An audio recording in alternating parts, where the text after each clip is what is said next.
इतिहास साक्षी है कि पुण्य भूमि भारत की गाथा, भारत की अस्मिता, गौरव और राष्ट्रीय स्वाभिमान के लिए विदेशी आक्रांताओं से संघर्ष की महान गाथा है। बर्बर आक्रांताओं ने भारत की आत्मा पर चोट करने और भारत का अपमान करने के लिए हमारी संस्कृति और आस्था के केंद्रों को ध्वस्त किया। सोमनाथ, काशी, मथुरा और अयोध्या के मंदिरों का तोड़ा जाना आज भी भारत की स्मृतियों में जीवित है। राम जी के भक्त हैं हम, श्री राम के हम पुजारी। राम जी के भक्त हैं हम, श्री राम के हम पुजारी।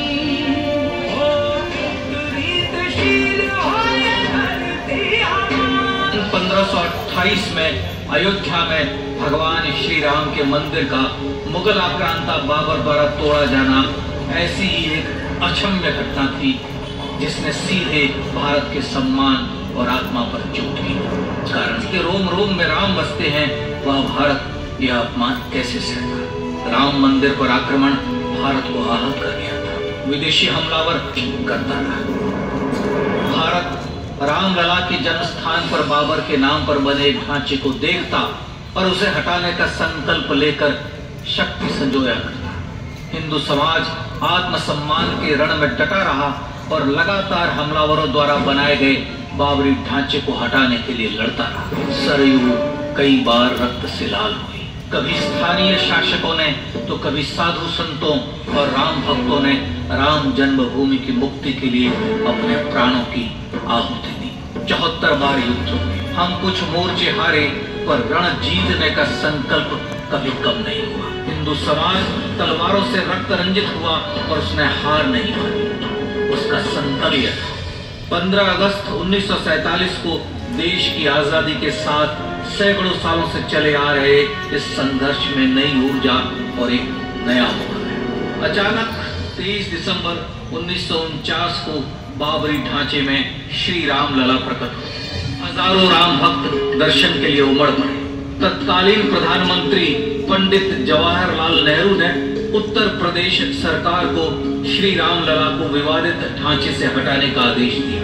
उत्तर प्रदेश सरकार ने अयोध्या के कलेक्टर को यह काम दिया और यह निर्देश भी कि जरूरत पड़ने पर वे बल का प्रयोग भी करें।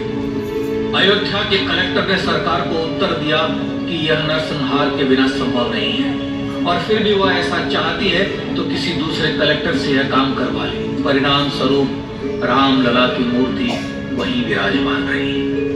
विवादित ढांचे को बंद कर दिया गया। केवल पुजारी को सेवा अर्चना के लिए भीतर जाने की अनुमति थी। फिर भी राम भक्त विवादित ढांचे के बाहर से प्रभु श्री राम की आराधना करते रहे। भारत के हिंदू समाज के लिए चुनौतियां और बढ़ गई। मामला अदालत में गया। विपक्षी दलों द्वारा अदालत में भगवान श्री राम के अस्तित्व पर सवाल उठाए गए। उनके अयोध्या में ही जन्म लेने का प्रमाण मांगा गया। भारत का जनमानस अब आहत हो उठा था। आजाद चुनौतियों के इस समय में सन 1984 में विज्ञान भवन दिल्ली में विश्व हिंदू परिषद ने धर्म संसद का आयोजन किया। इस संसद में देश भर के संतों ने राम जन्मभूमि की मुक्ति के लिए आह्वान किया। भूमि की मुक्ति और वहां भगवान श्री राम के भव्य मंदिर बनाने के भारत के जनमानस के संकल्प को फिर से दोहराया। विश्व हिंदू परिषद के नेतृत्व में राम जन्मस्थली मुक्ति यज्ञ समिति के साथ देश भर में राम जानकी की रथ यात्राएं निकली। राम लीलाओं में राम कथा के माध्यम से भारत का आम जन फिर से जुटा।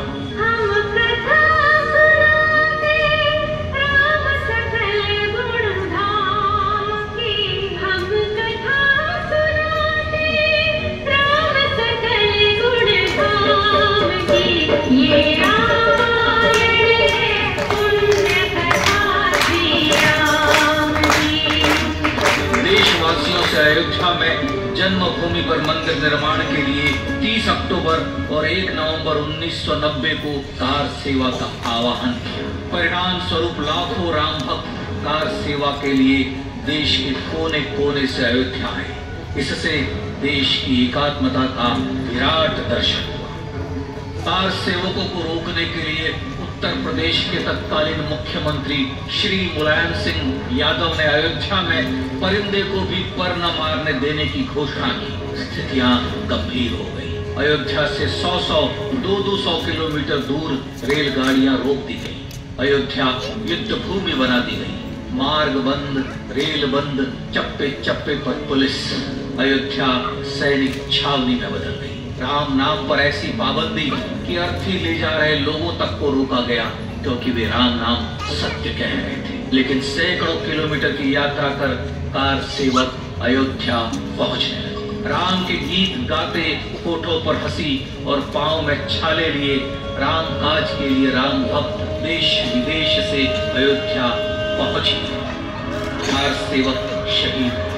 आजाद भारत में जन्मभूमि पर राम मंदिर के लिए कार सेवकों ने फिर एक बार अपना बलिदान दिया, पर कार सेवकों ने विवादित ढांचे पर भगवा फहरा ही दिया और इस तरह कार सेवा सफल हुई। 1 दिसंबर 1992 को कार सेवा का आह्वान किया। श्री राम के इतिहास को झुठलाने के लिए अदालतों में चुनौतियां का सिलसिला चलता रहा। न्यायालय के 5 जजों की खंडपीठ ने 9 नवंबर 2019 को ऐतिहासिक निर्णय दिया और यह कहा कि अयोध्या जन्मभूमि परिसर की पूरी 67 एकड़ भूमि रामलला की निर्माण कार्य का शुभारंभ किया। इस तरह लगभग 500 वर्षों से राम जन्मभूमि की मुक्ति के संघर्ष का कटाक्ष हो।